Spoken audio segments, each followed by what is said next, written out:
Praise lord అందరికీ. ఈ యొక్క ఉదయకాల సమయంలో మరి దేవుడి రెండు మాటలు మనం మాట్లాడుకుందాం. ప్రియమైన దేవుని సంగమా, నేను చెప్పబోయే మాటలు ఏమిటి అంటే, దేవుడు మనకు ఎన్నెన్నో ఉపమానాలు చెప్పి ఉన్నాడు. అందులో ఇది ఒకటి. ఏమిటి అంటే, కీర్తన గ్రంథములో 1వ అధ్యాయము 1వ వచనము చదువుదాం. దుష్టుల ఆలోచన చొప్పున నడవక, పాపుల మార్గమున నిలవక, అపహాసులు కూర్చున్న చోటు కూర్చునుండక, యెహోవా ధర్మశాస్త్రమును ఆనందించుచు దివారాత్రములు దానిని ధ్యానించువాడు ధన్యుడు అని దేవుని మాట మనకు సెలవిచ్చుచున్నది. అపహాసకులంటే ఎవరు?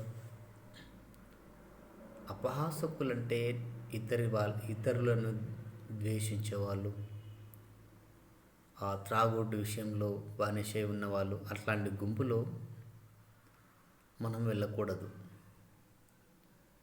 ఇప్పుడు వాళ్ళు ప్రభుని నమ్ముకొని ఉన్నది అంటే అది వేరు. వాళ్ళు నమ్మని వాళ్ళు కాబట్టి మనం వాళ్ళ సోబతికి వెళ్ళకపోవడమే మంచిది. వాళ్ళు త్రాగినాక ఏం చేస్తారో వాళ్ళకి తెలియదు, ఎలా మాట్లాడతారో కూడా వాళ్ళకు తెలియదు. ఎందుకంటే తాగుడుకు బానిస అయిపోయిన వాళ్ళ విషయం మనకు తెలుసు. పాపుల మార్గంలో అంటే ఇక అన్ని విధాలుగా హింసించే వాళ్ళు కావచ్చు, పాపపు పనులంటే దేవుడికి వ్యతిరేకముగా నడిచేవారు కావచ్చు. ఎందుకంటే వాళ్ళలో ప్రభువు లేడు కాబట్టి మనతో వాళ్ళు మాట్లాడాలంటే కరెక్ట్ అయిన మార్గంలో కరెక్ట్ అయిన సమాధానం మనకు ఇవ్వలేకపోతారు. నాదే గ్రేటు, నేనే అని వాళ్ళు మాట్లాడుకోవడం జరుగుతుంది. కాబట్టి అలాంటి వాళ్ళతో మనము దూరం ఉండడం మనకు మంచిది. ఒకవేళ ఎవరైనా అలాంటి వాటి దగ్గరికి వెళ్తే ఏమవుతుంది? గుంపులో గోవిందం అంటూ ఆ గుంపులోకి మనం వెళ్ళామనుకో, ఏమవుతాం? ఇప్పుడు బురదలో మనం పడిపోయామనుకో ఏమవుతాం? బురదంతా అంటుకుంటుంది. బురదంతా అంటుకున్నాక ఆ బురదని కడుక్కోవడం చాలా కష్టం. ఎందుకంటే ఒక్కొక్క దగ్గర మట్టి ఒక్కొక్క రకంగా ఉంటుంది. తెల్లటి చొక్క పైన నల్లటి మచ్చ పడితే పోతుందా? పోదు, అది అంటుకొనే ఉంటుంది. కాబట్టి ఏమవుతుందంటే ఆ మచ్చ మరలా చిన్నగా దగ్గరికి అయ్యి అది మనలోకి వచ్చేస్తుంది. మనలోకి వచ్చేసిన తర్వాత మనము దేవుడితో ఉండడం అప్పుడు చాలా కష్టం. ఎందుకంటే లోకం అనేది చాలా భయంకరమైనది, పాపం అనేది చాలా భయంకరమైనది. ఒక్కసారి పాపంలో పడ్డావనుకో మరలా బయటికి రావాలంటే చాలా కష్టం. మామూలు కష్టం కాదు. సముద్రంలో పడిపోతే ఏమవుతావు? కొట్టుకొని పోతాం. అలలు మనల్ని మింగేస్తాయి. నువ్వు ఎంత తెలివి ఉన్నా, ఎంత ఈత వచ్చినా, ఎంత మంచి గజ ఈతగాడివైనా కష్టం. ఏం చేయగలవు? ఏమి చేయలేం. కాకపోతే నేను చెప్పే విషయం ఏమిటంటే, పాపము మన దగ్గరికి రాకముందే మనము దూరంగా పారిపోవాలి అనేదే నా యొక్క మాటలు. అది మనల్ని అంటనివ్వకుండా మనం ముందే చూసుకోవాలి. ఎందుకు అనంటే మనకు ఆల్రెడీ అర్థమైపోతుంది.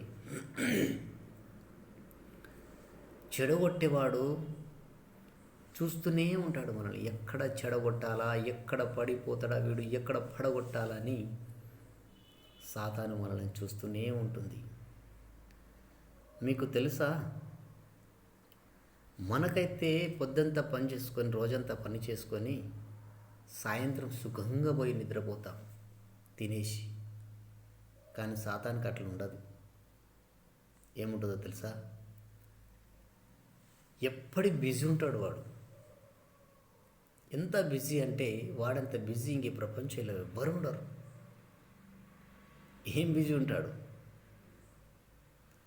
ఎవరిని, మాట ఉంది కదా, గర్జించు సింహము వలె తిరుగుతున్నాడు, ఎవరిని మింగుదునానని. అట్లాంటి సమయంలో నువ్వు గనక పడ్డావా, నువ్వు పోయినట్టే లెక్క.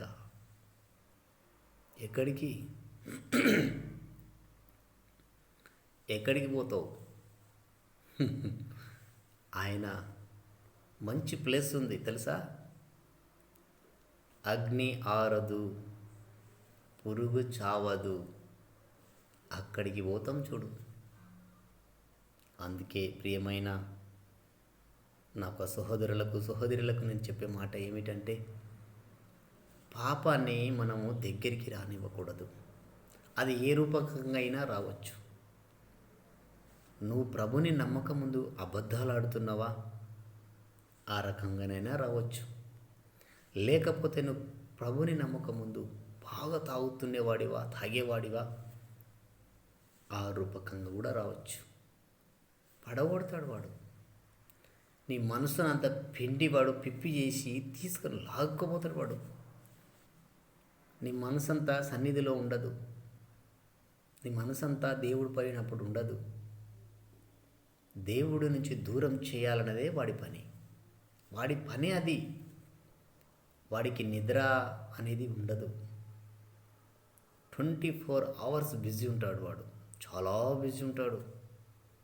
వాడంత బిజీ ఇంక ఈ ప్రపంచంలో ఎవరికి ఉండదు. పైగా వాడంత శక్తి కూడా ఎవరికి ఉండదు. కానీ మనం ఎప్పుడైతే మన దేవుడి దగ్గర ఉంటామో, మన దేవుని పాదాల దగ్గర మనం ఎప్పుడైతే ఉంటామో, మనం ఎప్పుడైతే ప్రార్థన పరులము ఉంటామో, అప్పుడు మనల్ని వాడు ఏమి చేయలేడు. ఎందుకంటే మనము నిజంగా యేసయ్యను నమ్ముకున్న తర్వాత ఎలాంటి తప్పుడు విషయంలో మనం పడకూడదు అని అనుకుంటే కేవలం ప్రార్థన మాత్రమే. మన ఆయుధమంతా ప్రార్థనే. మన జీవితానికి దారి చూపేది ప్రార్థనే. మనం అనుకున్నట్టు, మనకిష్టం వచ్చినట్టు మనం బ్రతికితే కుదరదు. మనం అట్లా బతికితే కుదరదు. మనకంటూ ఒక సృష్టికర్త దేవుడైన యేసయ్య ఉన్నాడు కదా, ఆయన చెంతనే ఉందాం, ఆయనతోనే ఉందాం, ఆయన మాటలనే విందాం. ఎందుకంటే మరొక మార్గం లేదు భూమి మీద. మార్గము ఆయన్నే, సత్యము ఆయన్నే, జీవము ఆయన్నే, అన్నీ ఆయన్నే ఉన్నాడు. మనిషిని ఫస్ట్ సృష్టించినప్పుడు ఆయన జీవవాయువుని మనలో ఊదాడు తెలుసా. చాలా గొప్ప విషయం కదా. ఎందుకు వేరే వాళ్ళని ఎందుకు ప్రత్యేకంగా చేయలేదు? మనల్ని ఎందుకు చేశాడు ప్రత్యేకముగా? ఎందుకు ఆయనకు దూతలు లేరా? పరలోకమున చాలామంది దూతలు ఉన్నారు కదా. ఎందుకు అనంటే ఆయన పరలోకములో దూతలతో పౌడింపబడుతున్నాడు, స్తుతింపబడుతున్నాడు. వేవేలాది దూతలు, తెలుసు కదా ఒక పాట, దూతలతో కలిసి శరాబులలో నిలిచి అని ఒక పాట ఉంది కదా. అది ఎంత మధురమైన పాట తెలుసా. వాళ్ళతో మనం కలిసి దేవుణ్ణి స్తుతిస్తే ఎంత బాగుంటుంది తెలుసా. చాలా బాగుంటుంది. బాగుండడమే కాదు, మన జీవితమే అది, మన జీవిత గమ్యమే అది. మనకు వేరేదంటూ ఏమీ లేదు. చాలు, ఇంతకాలం అన్నీ చేశావు కదా, అనుభవించావు, పాపపు ఊబిలో బాదుకొని పోయి ఉన్నావు కదా. తాగింది చాలు, తిన్నది చాలు, తిరిగింది చాలు, విచ్చలవిడిగా బతికిన బ్రతుకు చాలు. ఆనందము లేక, ఎవరికి ఏం చెప్పుకోవాలో తెలియక, నీ బాధలు ఇంకొకరితో పంచుకోలేక ఇంతకాలం తిరిగావు కదా, తిరిగినాం కదా, సగజీవితం అయిపోయింది కదా. ఎప్పుడు ఎవరికి ఎప్పుడు ఎలా ఏ మరణం వస్తుందో తెలియదు. కానీ మరణించక ముందే యేసయ్య గురించి బాగా తెలుసుకోండి, తెలుసుకుందాం కూడా. తెలుసుకున్న తర్వాత నీ తప్పు ఒప్పులు ఏమాత్రమున్నా ఒప్పుకొని ఇప్పటికైనా సరిచేసుకో. ప్రియమైన చెల్లి, ప్రియమైన అన్నలరా, సరిచేసుకో అని ఇకనైనా మారకపోతే కష్టం. మన జీవితాల గమ్యాలన్నీ కూడా నరకపు పాలవుతాయి. మనం ఇంతకాలము చేసిన భక్తి అదంతా వ్యర్థమైపోతుంది. కానీ ఈరోజు దేవుడు మనతో చెప్తున్న మాటలు ఏమిటి అంటే, పాపపు చేయు వారి దగ్గరికి మీరు వెళ్ళకండి, దూరంలో ఉండండి అని అంటున్నాడు. అంతే, మనకు కావాల్సింది అదే. మనం ఏ గుంపులో ఉన్నామో ఒక్కసారి మనం గమనించుకోవాలి. మనం ఏ లెక్కలో బ్రతుకుతున్నామో ఒక్కసారి మనం ఆలోచించుకోవాలి. సమాజము చెడగొడుతుంది, విడగొడుతుంది, అవసరమైతే తొడగొడుతుంది కూడా సమాజం. ఎందుకో తెలుసా? నేనే గొప్ప అని, నేనే అని. కానీ మనకు అలాంటిది వద్దు. ప్రేమగా బ్రతుకుదాం, భయముతో బ్రతుకుదాం, విశ్వాసముతో బ్రతుకుదాం. అర్థమైంది కదా? మంచిది. మన బ్రతుకుకు మంచి మార్గం ఉంది. మనం పొడగొట్టుకోకూడదు. అలాగే మరి అందరూ కూడా పాపముతో దూరముగా బ్రతకాలని, పరిశుద్ధాత్మతో నింపబడాలని, దేవుడు మరి మన పట్ల ఆయన ఆలోచనలు ఏమున్నాయో నెరవేర్చుకోవాలని నేను మనస్ఫూర్తిగా కోరుతూ, మరి ఈ 2 మాటలు మరి దేవుడు దీవించులాగున,